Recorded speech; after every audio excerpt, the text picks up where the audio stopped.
Just say you hate basketball. 83 points, second most all time. Big shout out to Bam Adebayo. How would you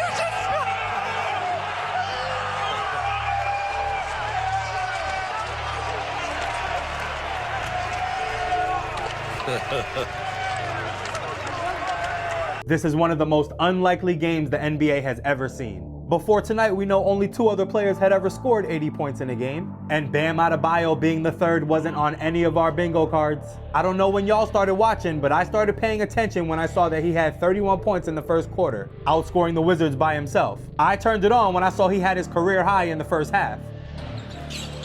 Miami up by 2. 5.5 left, first quarter. Here comes Bam again against Sar. He slammed it through. Rebound picked off the deck by Larson. You just never know what's in store. Yes, sir! How about some more? A 30-point first quarter for Bam Adebayo. He has 20 points.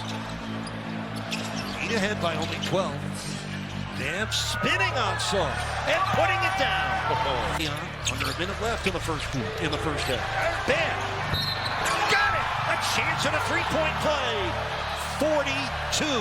And then right before the third quarter's over, he does this. Way that time.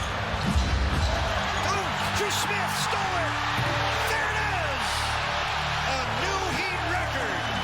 62 for Bam Adebayo. He breaks the Miami Heat's franchise record for most points in a single game by getting 62 in 3 quarters, just like Kobe did against the Mavericks.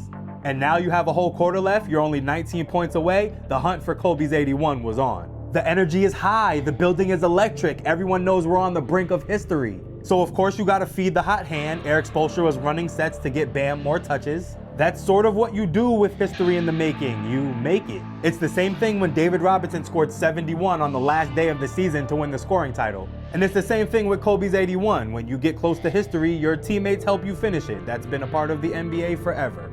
And to the people discrediting this, don't just say you hate basketball, you're gonna have to explain this. For those that wanna scream unethical hoops, for those that say he took too many free throws, you didn't care when Dwight Howard had the record.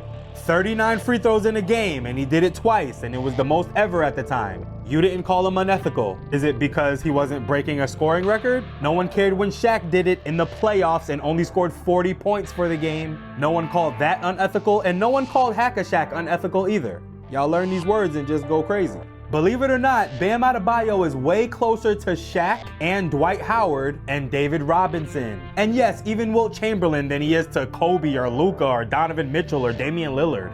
If Bam Adebayo is gonna score 83 points in a game, this is what it's gonna look like.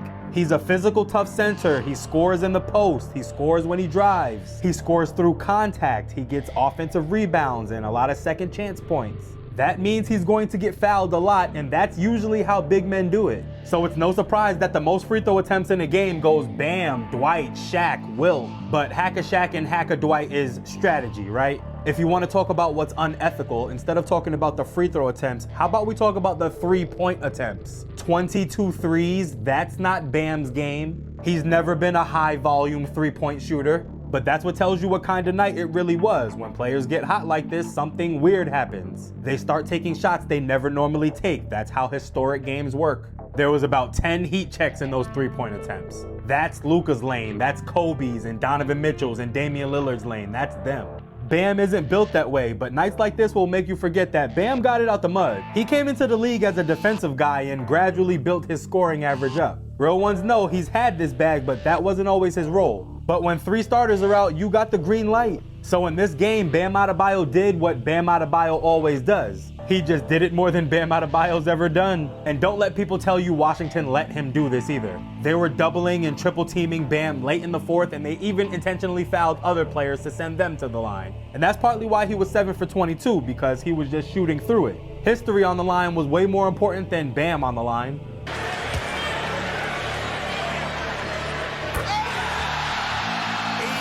2 points. Mama, we feel your joy. The second highest scoring game in NBA history, second only to Wilt Chamberlain's 100-point game in Hershey, Pennsylvania against the New York Knicks when he was playing for Philadelphia.